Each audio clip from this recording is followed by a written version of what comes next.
हे संपूर्ण प्रकरणी आपण अधिक जाणून घेऊया आपले प्रतिनिधी प्रदीप कापसे यांच्याकडनं। प्रदीप, एकीकडे मस्साजोगची घटना ताजी असतानाच त्याबद्दलचा आक्रोश हा आपण सगळे बघत असतानाच तुळजापूरमध्ये ही घटना घडलेली आहे। काय अधिकची माहिती, काय अपडेट्स आहेत? श्रुती, सध्या या प्रकरणामध्ये तुळजापूर पोलिसांनी अज्ञाताविरोधात गुन्हा दाखल केलेला आहे। ज्या गाडीतून सरपंच प्रवास करत होते ती गाडी पोलिसांनी आपण पाहतोय की पोलीस स्टेशनला आणलेली आहे।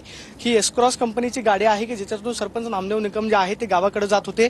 त्यांचा दावा आहे की 4 अज्ञातांनी या गाडीवरती दगडफेक त्याचबरोबर अंडी जी आहे ती फेकून मारण्याचा प्रयत्न केला, माझ्यावरती जीवघेणा हल्ला केला। त्यांनी सध्या पोलिसांमध्ये तक्रार दिलेली आहे। मात्र अज्ञाताविरोधामध्ये गुन्हा दाखल झालेला आहे, कारण त्यांचा कोणावरती संशय नाही किंवा ज्यांच्याकडून त्यांच्यावरती हल्ला करण्यात आला ते त्यांना ओळखत नाहीत असं त्यांचं म्हणणं आहे। आपल्यावर स्वतः सरपंच नामदेव निकम आहेत, आपण त्यांच्याकडून जाणून घेणार आहोत। तुमच्या प्रकरणामध्ये कोणावरती संशय आहे का? नाही, ॲक्च्युली काय झालं, गेल्या महिन्यात पण ह्याच टायमिंगला माझी मासिक मीटिंग होती। मासिक मीटिंग चालू असताना शेतकऱ्यांची आणि पवन चिकेवाल्यांची भांडण चालू झाले। मग त्या मीटिंगमध्ये मला फोन आला शेतकऱ्यांचा फोन आल्यानंतर गेल्या महिन्यात मग मी तिथे गेलो होतो। तिथे गेले असताना मग जी शेतकऱ्यांना दमदाटी करत होते मी त्यांना विचारले, बाबा तुमचा काय संबंध, जर तुम्ही पवन चिक्कीच्या वादामधूनच तुमच्यावरती हल्ला झाला असण्याची शक्यता आहे। मग मी त्यांना विचारले की तुमचा काय संबंध, तुमचा आयडी दाखवा। तर ते म्हणले आमचा आयडी नाही, पण कंपनीचीच माणसं आहे। मग तुमची कंपनीची जर माणसं आहे तर मग तुमच्याकडे आयडी नाही तर मग काय संबंध आहे तुमचा? मग शेतकऱ्यांना तुम्ही दमदाटी करताय कशामुळे? जर तुम्ही शेतकऱ्याला वेळेच्या वेळी पैसे दिले तर मग ही वेळ कशाला येते? गावामध्ये काही पवन चक्की उभारण्याचं काम सुरू आहे का? कोणते आहे? सुरू आहे। कोणत्या कंपनी? मला वाटतं कुठली कंपनी आहे पवन चक्कीची? म्हणजे त्यांचा तुमच्याबरोबर काय वाद आहे का किंवा ग्रामपंचायतीनं विरोध दर्शवलाय काय? रिन्यू कंपनी आहे पवन चक्कीची। ग्रामपंचायतची पाईपलाईन ऍक्च्युली त्यांनी फोडली होती, मग ती पाईपलाईन नवीनच केली होती। आता सध्या सुद्धा ती पाईपलाईन बंदच आहे।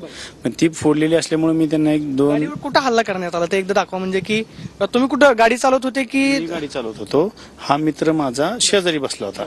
शेजारी बसलेला असल्यामुळं मग मी गाडी चालवत असताना पहिल्यांदा 2 व्हीलरवाले 2 आले, एक राईट साईडनं आलं, एक लेफ्ट साईडनं आलं। लेफ्ट साईडनं दोघं बी आले, मग मी गाडी स्लो केली, हॉर्न वाजत असल्यामुळे गाडी स्लो केली। पुढे आले 2 जण, तिकडून दोघांनी अंडे मारले, इकडून दोघांनी अंडे मारले। अंडे मारलेले असल्यामुळे मला दिसले नसल्यामुळे लगेच त्यांनी लेफ्ट साईडची काच फोडली। काच फोडल्यानंतर डायरेक्ट तुम्हाला लागलंय का कुठं? काय लागलेलं नाही, डायरेक्ट पेट्रोल मारल्यानंतर ह्याच्या अंगावर पडलं। मग ह्याच्या अंगावर पडलेलं असल्यामुळे खाली कमरेच्या खाली त्याला आग उठली, तो गाडीतच नाचा लागला। तुम्ही गाडीत होते का? हा, मी गाडीत. काय काय घडलं काय नक्की त्यावेळेस?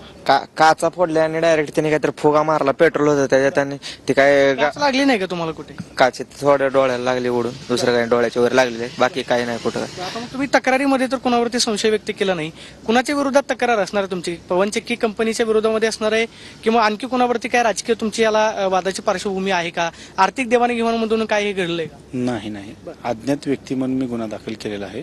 कुणावरही माझा भांडण नाही, वाद नाही किंवा कोणाचं मी देणं घेणं मला कुणीच नाही।